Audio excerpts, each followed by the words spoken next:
to Zero, the DIY Hero, the show that we talk all things DIY in your home. Whether you're a beginner just starting your first project or someone who's been doing DIY for a long time. I'm Lee, and today we're talking about the novice DIYer with our very special guest, Tony. Welcome, Tony. Hello, welcome. Now, Tony, just like me, you are someone who not only owns your own barbershop in St Albans, but you also have your own Positive Life Club page.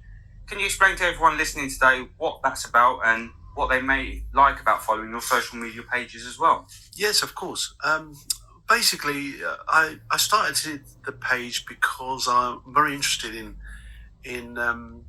giving people positivity. You know, we're living in some dark times at the moment. You know, very, very worrying, uncertain times. A lot of people have anxiety problems, and I'm just basically started this project as a sort of to help them through the struggles and stresses of life. You know. Okay, well, that's interesting stuff, and I'm not one just to brag as well, but I have noticed in some of your videos you may feature myself in some of the videos as well. It's not just about words. You do visualization as well on your videos as well, don't you? Yes, of course. I enjoy the countryside, beaches, and just nature in general. And I think it's a great platform to, you know, speak over these beautiful videos of our lovely world, you know, and it gives something more interesting. You know, you're listening to something and you're viewing nature. It impacts better, you know. 100%. But we'll talk a little bit more about that a bit later on. So now, Tony, as someone who has followed my journey from the very beginning of like DIY, the years that we've known each other, how would you say like watching my videos that I'm putting out there has helped you in your own DIY journey, whether doing things around the house or just learning new things? How would you say that's helped you out? Well, I think what you've done is quite remarkable. You know, when you're working full time and you have this passion for DIY and you're very, very good at picking things up, learning very fast. And I've learned quite a lot. You know, in fact, you know, I've learned a way of doing things in a slightly quicker pace. I've always been a bit slow when I'm fixing things, and looking at your work, I'm sort of picked up my pace a little bit, and I realised that if you're too slow, it never gets done, basically. Yeah, well, so you got to be careful. I mean, I know I'm quite quick at doing things myself, but sometimes you've got to be quick just to get the job done. But otherwise, you don't want to be too quick, because then you don't want to rush the job or make mistakes or anything like that, I would say. Absolutely, yes, absolutely.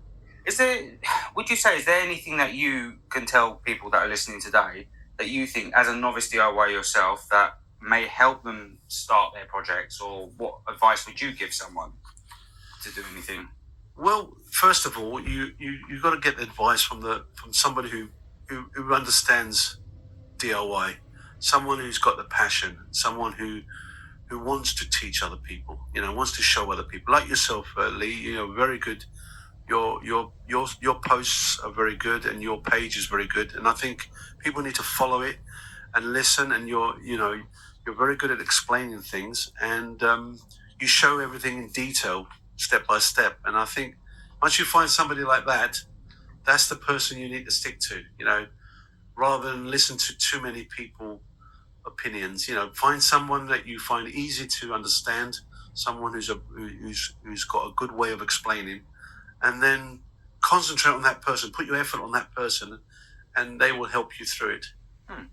That's good advice. Hopefully the listener out there will take that on board, and hopefully they'll be able to find someone that they like to follow, whether it's me or another one. They'll find someone out there. Exactly, 100%, yes. Okay, thanks for that, Tony. So, now I'd like to say what I've learned from starting my DIY page is whatever project I'm doing, I will always start the preparation. So my advice for people out there would be, and I'm hoping you would agree, is do your checklist first. Assess the job that you're doing, what tools you require, because you don't want to be going backwards and forwards with different tools every 5 seconds. That's correct. What materials do you need? How long do you think the job's going to take? And always add on that little extra time as well from what you think that job's going to take as well. Yeah. You're always guaranteed you're going to run over. So if you think you're going to do a job and you say to someone, I'll get that done within half an hour, always add on that little bit extra, I would say, because you guarantee you might run into a little problem, and you don't want to end up annoying that person saying half hour here and it takes you an hour. So that's what I would sort of say in my advice as well. I totally agree. I mean, for me, I'm one of these people that totally believes in preparation. 90% is preparation. Anything you do, whether it's a speech, whether it's a DIY or anything in life, if you're nervous and you're not got the experience, prepare yourself thoroughly. If you prepare yourself with the right people around you, then when the day comes, you'll find it much easier, much more relaxed. 100%. Yeah. So now, what I also like to mention, as a DIYer, as you would agree as well, my love of projects that I do, I also like to do the garden work. That's where I started off. That's being out there. I love the outdoors, growing through the years. I've always wanted to be out there helping someone. Now, I'll tell you, I've done some garden work for you as well, Tony. Now, I've done from flower beds, removing pathways, even building trellis in your garden, and even building the separators to split your garden as well. In another episode, I'm hoping to talk to someone who I'm helping do their renovation gardens as well. Now, as some people out there wouldn't know, this is that you are also not just a good friend, you're also my father-in-law as well. And over the years of knowing each other, we have done some great projects together. Yes. One of them that fondly sticks in my mind, and hopefully you remember this too, was a few years ago, around about 10 years ago now, I would say. I think that I can honestly say, in my opinion, that was some good wood. I've done some woodwork. So I built your vine tree trellis. If you remember, it was falling apart. It needed some advice, and that was one of the strong woodwork projects that I'd done with you. It was excellent work. And I have to say, it's still standing. It hasn't collapsed, hasn't rotted, hasn't done nothing, which is quite good. Oh, definitely. And obviously, with my woodwork skills, and you've done the extra bits as well, like prepping it and painting it and everything like that, it's good to say that it's come good. Now, my question to you, out of all the projects that I've done for you and your good lady wife as well, what one would you say sticks in your mind that you could tell everyone listening the type of skills that me as a DIY can help out there and has taught you something along the way as well before something you didn't know how to do? Well, as I previously mentioned, one thing I've definitely learned from you is not to mess around too much. Yes, prepare yourself right, get the preparation done, but when the day comes to do the work, is not to mess around too much. Get on with it, because you'll end up in a situation where you never finish it. You have, if it's not your career or your job, and you're just an enthusiast, a good enthusiast, by your standards, you don't expect it to be 100% perfect in every detail.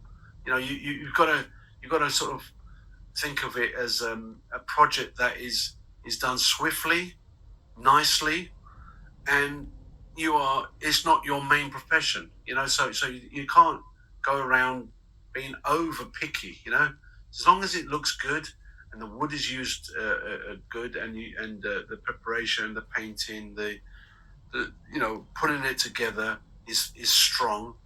And as you explained it with the frame we did with the flower situation, that was a lovely piece of project, and it still stands to this day, 10 years on, and I think that's what it matters. That's what matters. It's not overthinking. No.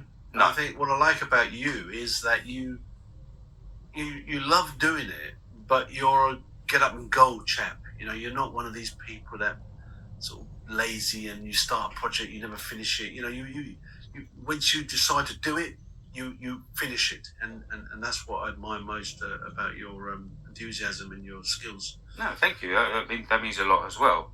Like I say, I don't like you said there, I don't sort of like to sit around and think, yeah, okay, if someone says to me, right, I want to build this, I will go away and I'll have a think in my head and I will concentrate on, right, what's the best and easiest way of doing that project? I'm not going to overcomplicate that piece of work you're doing. It's just, how can I make that simpler and quicker to build, but still the sturdiness and stability of it? Exactly. And you got the right tools. If you've got the right tools and you do your research, which I know you do, then that's why your work is good, because you're making it easier for yourself rather than just using general equipment which everyone's got, which ain't adequate enough for some more specific designs. You know. 100%. Yeah. Okay, well, obviously, thanks for your input there, Tony, and coming to chatting with me. And if there is anyone out there that would like some motivational advice or anything like that, then please do remember to like and follow Tony's Positive Life Club page. If you just want to tell everyone, Tony, see any other pages that you've got and their handles, then we can go from there. Yes, my pages are on Instagram, TikTok, and Facebook, and YouTube, and it's called Positive Life Club, or AKA Mr. Montana. So you know, just to give you some help and advice on general well-being and how you sort of react to situations in life which are, you know, sometimes extremely uncomfortable. It's just from my knowledge and experience from talking to so many people. Thank you. Okay, lovely. Thank you, Tony. And like I say, if you want to follow, then please do follow Tony's Positive Life Club pages. And I'm sure if you give him a mention and say where you've heard his page, I'm sure he will message you back. Now, through these chats I will be doing, if anyone out there has any project that would like to discuss or need help with, then please contact me through this page. And then in the next chat audio, I will try my best to answer any questions that you may have. Also, if you'd like me to tell any DIY stories that I have done over the years, any episodes that I may be able to help, then please also let me know. Well, that's it for today's episode of Zero to DIY Hero. Thanks for listening, and thank you again, Tony, for joining me today, for sharing his thoughts on the DIY. Hope you join us again next time on Zero to DIY Hero.